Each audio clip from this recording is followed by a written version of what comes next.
What is going on, Soccer Card Fiends? Hopefully you guys are having a wonderful day. And today we're here with a warning video for people that are getting into soccer cards this year. The World Cup is going to be kicking off, and so a lot of people are either going to get into soccer cards or maybe already have.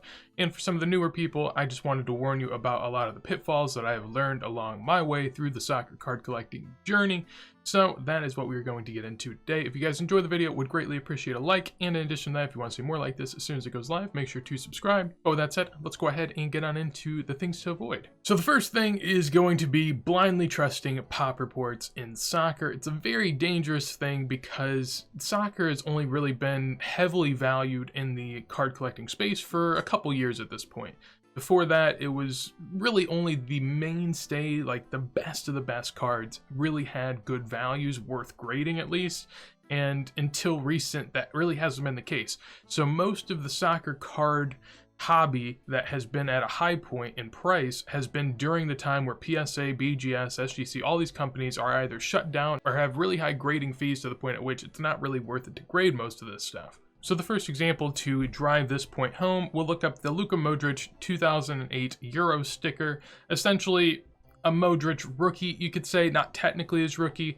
He does have other releases earlier, but they're very, very short printed compared to what these are. They're very hard to find in general, so a lot of people would consider this an attainable rookie, at least for Modric. And for here, you see that there's 141 pop, 14 PSA 10s, 57 PSA 9s, 41 PSA 8s. You would say, oh, well, I mean, that's a pretty low pop sticker, right? There should be a good amount of value for one of the legends of the midfielding game for the last 10 to 15 years. To which point then we go on over to eBay and we have Modric 2008 sticker. Well, we just go Modric 2008. That should do it.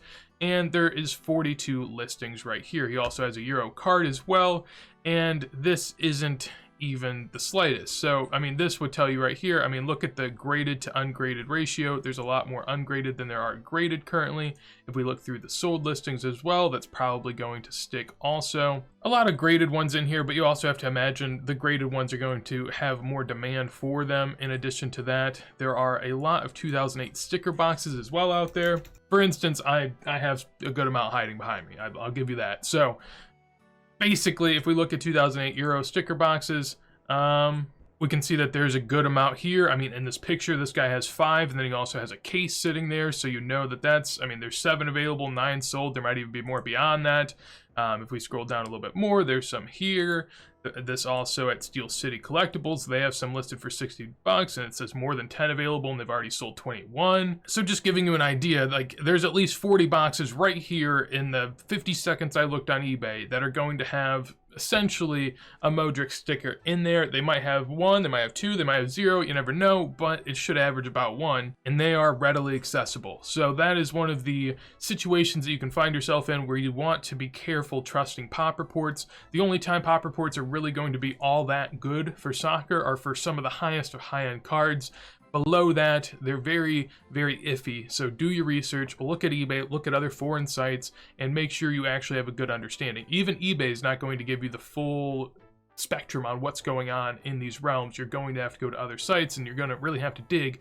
But that's, in my opinion, one of the fun parts about the soccer card collecting hobby. Now, the next point is going to be a simple one, and that is that don't think that you're figuring out something no one else has figured out. When it comes to soccer cards and there being a World Cup this year and there being a US World Cup in 2026, sure, those can both be good catalysts for the market, but in terms of the people that have been and are going to continue to collect soccer cards, this is something they've known and have obviously, acted upon for a while. So some of that factors are already built into the prices that do exist.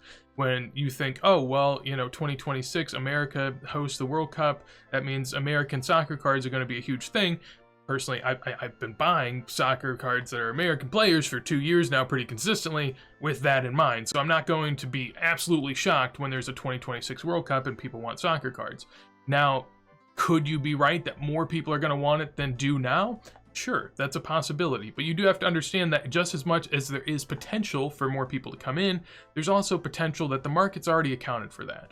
Now, has the market accounted for it? It really depends. I think it's dependent on certain players. If you're prospecting at the moment, then that can be a little bit more scary because people that are prospecting on players, they need a World Cup or they need a big stage for something to happen. And so that's a little bit more built in. If you're talking long term, 5, 10, 20 years for a legendary player and a sticker of them, say like a Lewandowski, or maybe you want a Benzema, or maybe you want a Kevin De Bruyne, someone like that from the more modern era, then maybe that's not built in yet, because there's not a lot of people that are prospecting on them and hoping that they have a big World Cup so then they can go sell that stuff. So be careful with that, which also then leads me to my next point, which is prospecting. Prospecting is a very dangerous game, I will say. Really, I don't need to explain it too much. People understand that prospecting is dangerous, but to further prove that point, we are going to go on over to eBay right now. So we looked up the 2008 sticker box. Now I'm going to look up a 2004 Messi Mundi Chromo. And this is his earliest release of a rookie card. It is one of the higher pop ones, but it is one of his mainstay rookies. Not the best of the best, that would be the Mega Cracks, but this is a great card to have. So right here we have a PSA 6 for about 450, a PSA 8 for 1,000 right there. You also have PSA 9s for 3,000. Let's just say, for instance, you want to take a PSA 8, because I think a PSA 8's a fair grade. Something that's a PSA 8 from 20 years ago is probably the equivalent of a 9 or 10 in the modern day, because anyone that gets a card now that's worth anything, they know to just sleeve it, throw it in a top loader, and keep that thing safe. So at worst, it's a 9, at best, it's a 10. So I think an 8 is a comparable card. So we'll say a Messi Mundi Chromo rookie is $1,000. Now, and this also one thing to consider with Messi cards, there's no numbered stuff, there's no autos, there's no segmentation of the market that allows for higher prices somewhere else. It's kind of hiding in a little nook and cranny. For instance, you have a Haaland card that's a 101 that's worth 300,000. That's worth the same amount as 1 or 2 of the Messi PSA 10 Mega Cracks, and there's only 20 of those. So if you kind of break it down, there's a lot more market cap in some of the modern players than you may think. And this is a perfect example. So we're going to go with a 2020 Pedri Auto. And as you can tell right here, first one that comes up, $1,300, almost $1,400 after tax and shipping and all that, $1,500 probably. And that is an out of 75 Topps Chrome. Also keep in mind, whenever we look at these search results, there are 51 2020 Pedri autos that have been sold, while compared to the Messi rookie, there's 59. So it's essentially the same pop in terms of what's being sold on eBay. It's the same amount of cards, and Pedris are going for more than Messis. And sure, you can find other deals, or maybe that's the case. I mean, this is a PSA 8 right here that went for 610, which again, the Messi rookie card is about 900 or 1,000. So that just is a prime example of the dangers of prospecting, especially going into a World Cup, because could he do something in the World Cup? Could Pedri be a star that everyone thinks he is? Maybe, but I mean, Pedri really, I mean, he's a midfielder. Like, Messi is one of the most iconic players to ever grace the pitch, and Pedri is a midfielder for Barcelona that's looking promising at a young age, and he commands the same price for some of his rookie cards that Messi commands for his. Now you could say, well, it's numbered and it's autographed, but that's what is common now. That is what is to be expected. It's not anything impressive. You can make a colored card and then have someone sign it. It's not that hard. Back in the day, that wasn't really happening as much, so it's a whole different realm. It's hard to compare the two like that. Now, the next thing to be weary about is fake stickers in the market. So we will go on over to a prime example that's been used plenty of times, and it's not the only example, but it is a good one. So that is the Ronaldo 2002 Panini football sticker. So whenever we go on down here, basically, we can take a peek. I'm going to look at auction results just because that'll give me more than likely some more fake stickers. So here, I don't know if this one's actually fake or not. I guess we got to dig a little deeper. So basically what to look out for here with this Ronaldo is not very easily noticed. If you can compare it to other stickers, you can tell that certain aspects of it are off with the coloring and also the pixelation of the very finite things that are going on in the card. So if you take a lens to it, you can compare it to something else and you can tell, but some of the grading companies have not done their due diligence. They are not properly authenticating stickers at the moment. Some of them are, some of them aren't. PSA is doing a better job, but even them, there have been some things that have sort of squeaked on by. So anything that starts in the 13 million cert range, like here with this Ronaldo, I don't know if we can get a bigger picture maybe. So if it starts in the 13 million with Ronaldo, it's likely not a good sticker. Now, there could be real ones that do fly in during that time range, and it's terrible for those because they have very little value, because as far as a user that's looking at this, it's very hard to tell. So here's an example. I can't make it any bigger on my screen currently, but you can still tell what is going on here. So on the left-hand side, this is an example of a fake one. On PWCC's website, they have really, really nice images, so you can really zoom in and see what's going on. But on the left-hand side, you can see it's a little bit more blurry. The pixels aren't as well defined. While on the right-hand side, you can basically tell each individual little pixel that is on the card, and it's very distinctly different. The yellows are a different shade as well, and it's a little off basically. But some companies don't do their due diligence, and we end up with this, where there's a lot of Ronaldo stickers that were graded. Probably a third of the population in BGS slabs are fake from what I've seen, and that is very dangerous, because if there are Ronaldos that are faked, and this is one of the biggest stickers in the soccer hobby, there's got to be other ones that are fake that are out there that just aren't as well documented and not as mass flooded into BGS. Another example is this guy right here. So as we can tell, his name is Cali Cards, and if we go on over, basically this is a PSA slabbed one. Is this one fake? It's not as easy to tell. We don't have the high-res pictures that would be ideal for this sort of situation. But one of the rationales as to why this is fake is because in the Discord that I hang out in, there have been people that have cracked these, resubmit them to PSA, some of the SGC ones right up here, and they were not accepted. And so that obviously brings a lot of suspicion. Another thing that's very suspicious as well is that this guy had a mass of messy S-Day stickers. As we can see, one right there, another right there, another up here, and they're all in really high grade, 8.5, 9, 9.5, and this is a pretty rare sticker, to be honest. Like, if you look around, this is not something that's easily found, and this guy ended up selling about 7, maybe 8. Yeah, he sold another one recently. He has sold a lot of these, and he's selling them below comps, and he's also not grading them with PSA. He did grade 1. He also had another one graded at PSA, so he did have 2, but he ended up selling about 15 to 20 that were in SGC or CSG slabs. And why would you sell such a premium sticker in these weird slabs? And so once you add in all of these different factors, it's much more than suspicious that this is happening.